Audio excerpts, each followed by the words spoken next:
नमस्कार मित्रों, स्वागत है अग्रियल एकेडमी ऑनलाइन क्लासेस में। मैं सुमंत कुमार आपको करंट अफेयर की लगातार श्रृंखला पढ़ा रहा हूं जो आने वाले एग्जाम के लिए काफ़ी महत्वपूर्ण है। आज मैं आपको कुछ महत्वपूर्ण बिंदु पढ़ाऊंगा, ठीक है। तो आइए इन महत्वपूर्ण बिंदुओं को मैं चर्चा करता हूं, और जो भी ये महत्वपूर्ण मैंने यहाँ पर बिंदु लिख रखे हैं वो एग्जाम के लिहाज से काफ़ी महत्वपूर्ण है, ठीक है मित्रों। तो उम्मीद करता हूँ कि मैंने जो वीडियो बनाई है आपके लिए काफ़ी उससे मदद मिल रही होगी, और आप मेरे इस वीडियो को ज़्यादा से ज़्यादा अपने मित्रों तक शेयर करिए और इसका ज़्यादा से ज़्यादा लाभ उठाइए, ठीक है मित्रों। आइए शुरू करते हैं। आज का मेरा जो पहला बिंदु है वो है राजयोगिनी दादी जानकी, आखिर इनका नाम चर्चा में क्यों आया। ये नाम चर्चा में इसलिए आया क्योंकि इनको स्वच्छ भारत मिशन का ब्रांड एम्बेसडर बनाया गया था। साथ ही साथ इन्हें most stable mind in the world से भी सम्मानित किया गया था। ये राजस्थान के जयपुर से बिलोंग करती हैं। ये आध्यात्म के क्षेत्र में जुड़ी रही हैं, ठीक है। तो कभी भी ये प्रश्न आ सकता है, अब इनका निधन हो गया है इसलिए ये फिर से एक बार चर्चे में रही थी, ठीक है। तो पहला बिंदु आपको बिल्कुल क्लियर हो गया होगा कि राज योगिनी दादी जानकी क्यों चर्चे में रही, ठीक है।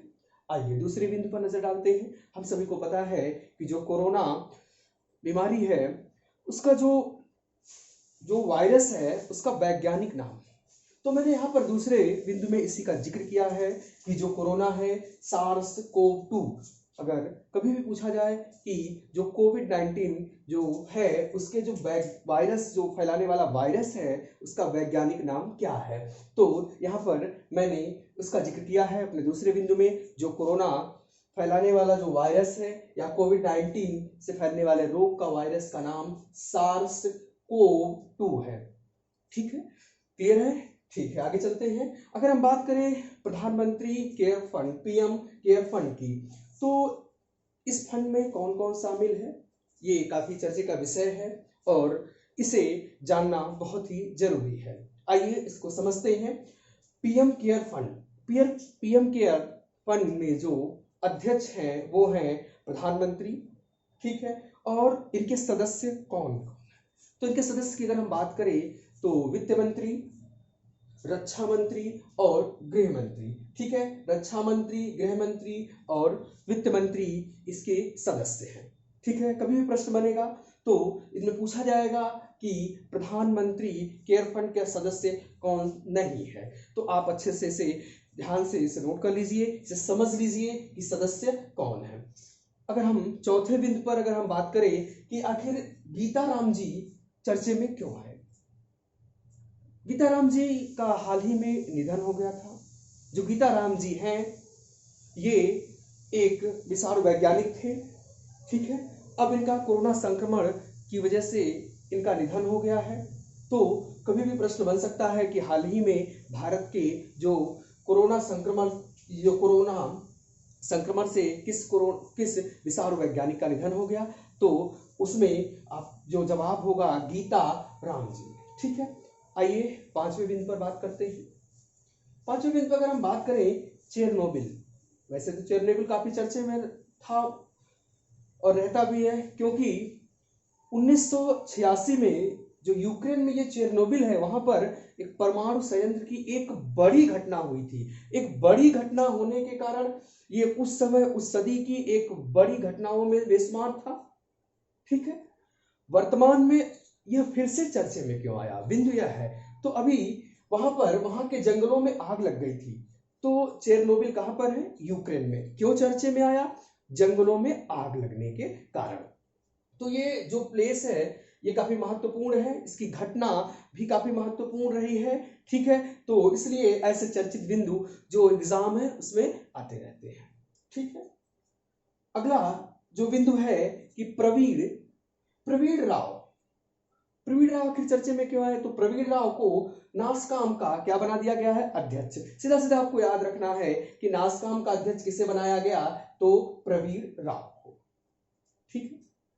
अगर हम अगले बिंदु की बात करें तो गेम चेंजर कोर्स, ये गेम चेंजर कोर्स क्या है, किस राज्य में चलाया जा रहा है, ऐसे प्रश्न आ सकते हैं। बिल्कुल, ये महाराष्ट्र में जो महाराष्ट्र के खिलाड़ी हैं उनके द्वारा कोरोना संक्रमण से लोगों की सहायता करने के लिए एक प्रकार से कोर्स चलाया जा रहा है, इसका नाम है गेम चेंजर कोर्स।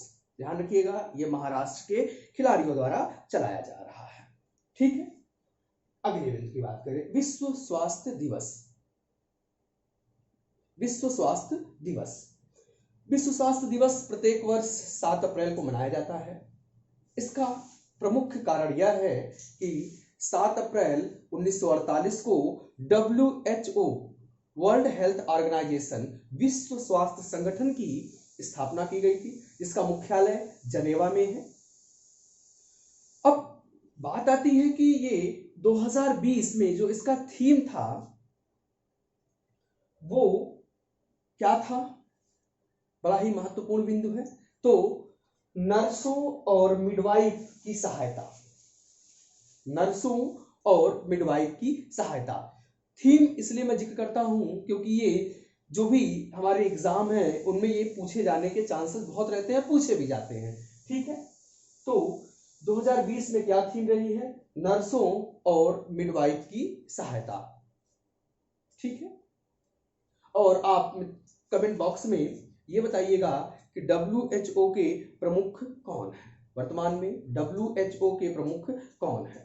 ठीक, अगर हम 9वें बिंदु पर बात करें तो 9वां बिंदु है one world together at home, one world together at home.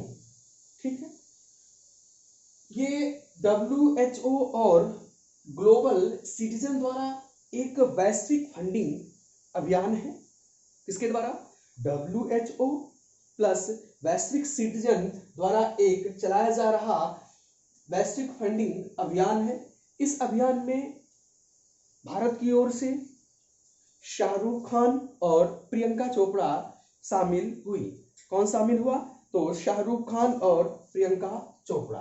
ठीक है, अगला अगर हम 10वें बिंदु की बात करें कि मोहन बागान, आखिर मोहन बागान क्यों चर्चे में आया। मोहन बागान और ईस्ट बंगाल, मोहन बागान और ईस्ट बंगाल जो है ये UN और WHO द्वारा कोविड-19 पर चलाए जा रहे अभियान सक्रिय बनों के लिए इन्हें शामिल किया जा रहा है। थोड़ा सा जिक्र कर लेते हैं मोहन बागान। मोहन बागान की अगर हम बात करें तो मोहन बागान की स्थापना मित्रों 1889 में कब की गई थी, 1889 में हुई थी। यह एशिया का सबसे पुराना फुटबॉल क्लब है। ठीक है, चलिए आगे अगर हम बात करते हैं 11वें बिंदु पर, स्टैंड विद ट्राइबल फैमिलीज। इस कोरोना की संकट की घड़ी में जो ट्राइफेड है उसके द्वारा एक पहल चलाई जा रही है ताकि उनको सहायता प्रदान की जा सके।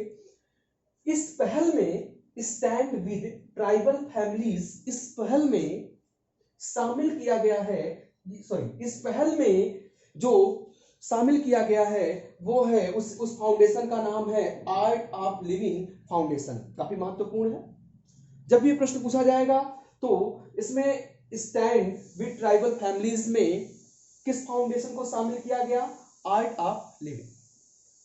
थोड़ा सा जिक्र कर लेते हैं ये ट्राइफेड क्या है। ट्राइफेड की स्थापना 1987 में की गई थी।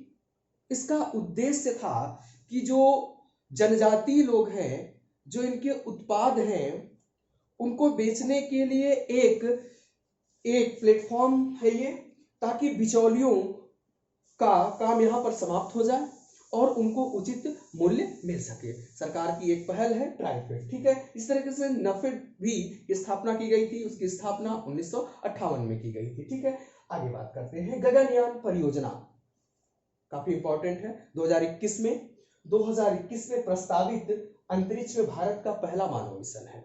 गगनयान परियोजना क्या है, तो आप बताएंगे कि अंतरिक्ष में प्रस्तावित भारत का पहला मानव मिशन है। ठीक है, जूम आखिर ये चर्चे में क्यों आया। डेटा संरक्षण को लेकर के जो गूगल ने इस जूम ऐप को प्रतिबंधित कर दिया है। जूम ऐप को प्रतिबंधित कर दिया है। यह एक प्रकार का वीडियो कॉन्फ्रेंसिंग ऐप है, ठीक है।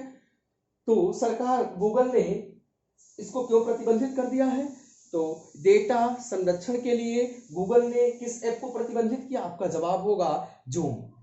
ठीक है मित्रों, तो जो भी मैंने करंट अफेयर यहाँ पर बताए हैं काफी महत्वपूर्ण है, ठीक है।